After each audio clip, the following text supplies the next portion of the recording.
Episode 6 of Alien Earth is here, and with it being titled The Fly, it got me thinking back to the lowest rated Breaking Bad episode and fearing for how this one was going to go. However, this one didn't follow suit to that.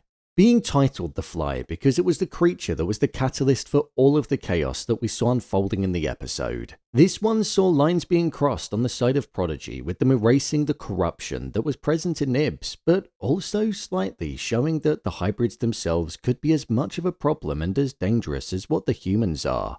When realistically, this whole episode was about Wendy coming to the realization that the humans were the issue. However, maybe she needs to take a look in the mirror. So with that, let's dive into the episode and break down all the important details. Here is Alien Earth Episode 6, Ending Explained. Just to let you know, this video will contain spoilers. How Slightly's acts go against everything. The show has essentially been building towards Slightly utilizing Joe as the human vessel that the facehugger would latch onto, and that way he'd be able to get a Xenomorph over to Morrow. However, with Joe being recruited onto the patrol team following Boy Kavalier going against Yutani and refusing to give her back the specimens immediately, it meant that Joe was tasked with joining the increased security around the island. However, that didn't prove to be an issue for Slightly, with Arthur being fired for refusing to remove the memories from Nibs' mind. When Arthur gave Joe the code to the boat and turned off all of the trackers on the hybrids, he saw that Tootles wasn't responding, but that his last known location was in the lab. Slightly went with him, and after watching Arthur input the code to unlock the door to see a destroyed Tootles, Slightly used the code on the Xenomorph eggs, which allowed a facehugger to escape and stalk Arthur from afar. Slightly didn't allow Arthur to escape, and it ultimately ended up latching itself onto Arthur until he ended up like the many victims that we've seen before him. This singular act from Slightly was so important because it basically went against everything that the episode was about. This episode was about painting the humans out to be the villains in all of this, how they disregard other species, put themselves on a pedestal, and did all of the killing and taking. But Slightly showed that he was no exception to that, and despite being a hybrid, he could do the exact same.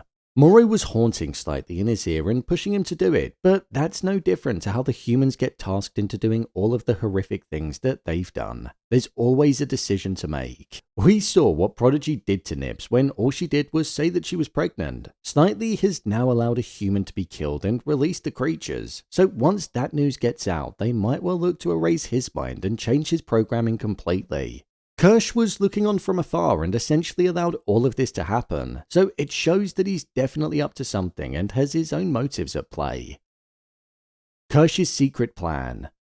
Kirsh didn't have too large of an involvement in this episode, but what we did see was extremely important. Kirsh was there watching from afar on the surveillance video and allowing Slightly to release the creatures and let Arthur meet his end. When Boy Kavalier asked if everything was okay, he responded and said that it was, when we knew that it obviously wasn't. There have been some moments in this show where it seems like Kirsh doesn't actually care for Kavalier and also doesn't respect him due to the way that he treats him and the other species, and Kavalier has also felt intimidated by him at other points in the past as well. Kirsh withholding the information shows that there's definitely a plan that he has up his sleeve. I think Kirsh is gunning for that top spot. It seems like he has been since the show began, and with the Xenomorph and many of the other creatures not taking an interest in him because he's a complete synth, it shows that he has the upper hand when compared to the likes of Kavalier, because if he was anywhere near them then they'd kill him in seconds. So Kirsh is immune, so to speak, which makes me think that he might want to use them as a weapon on his own boss.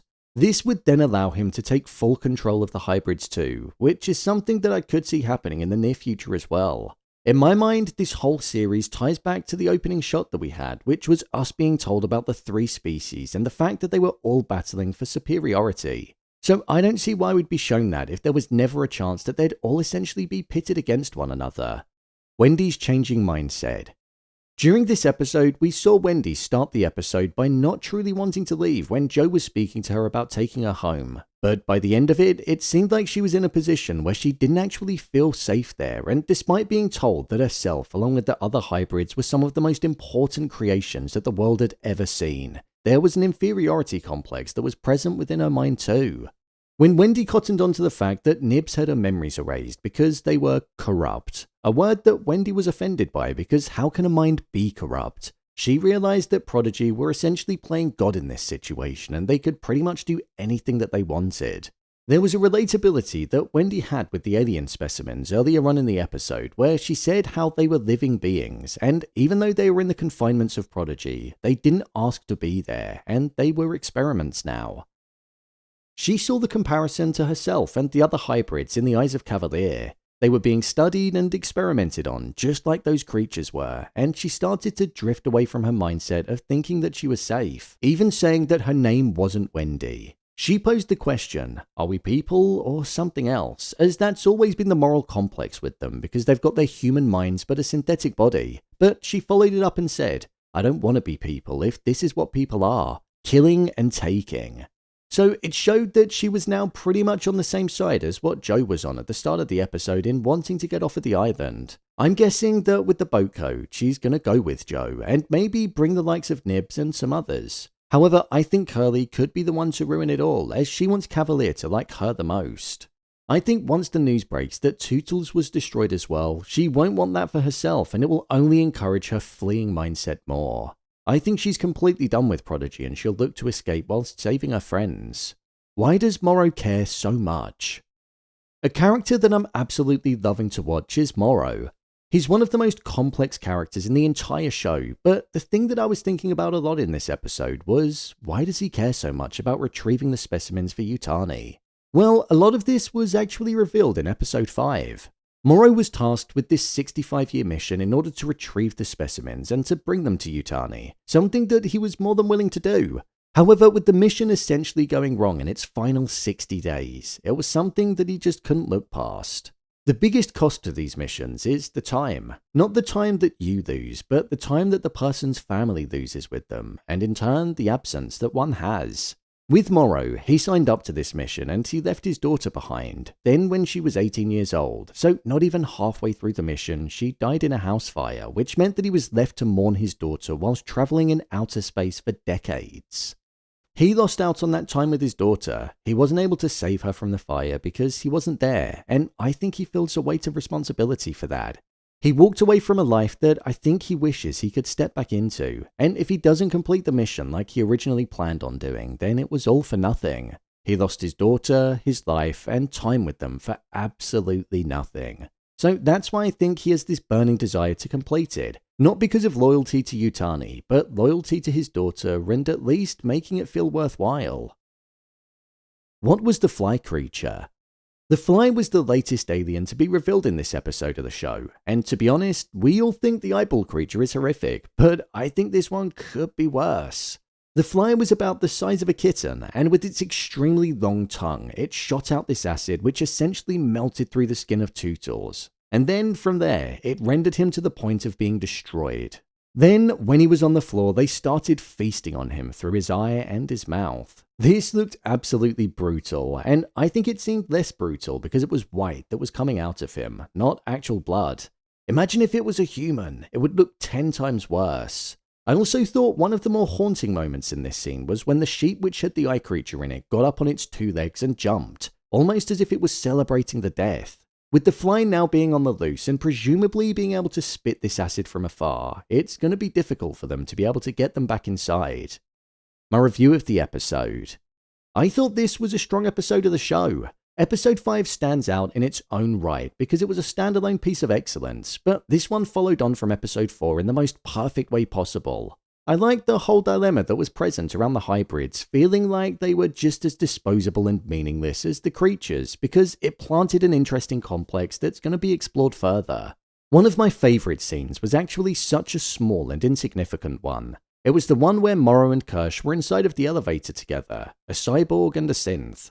The sheer difference in their emotion, appearance and tone showed the different sides that they were on. I also liked it because in this instance Kirsh had the upper hand in knowing that Morrow was communicating with slightly, and Morrow obviously didn't know.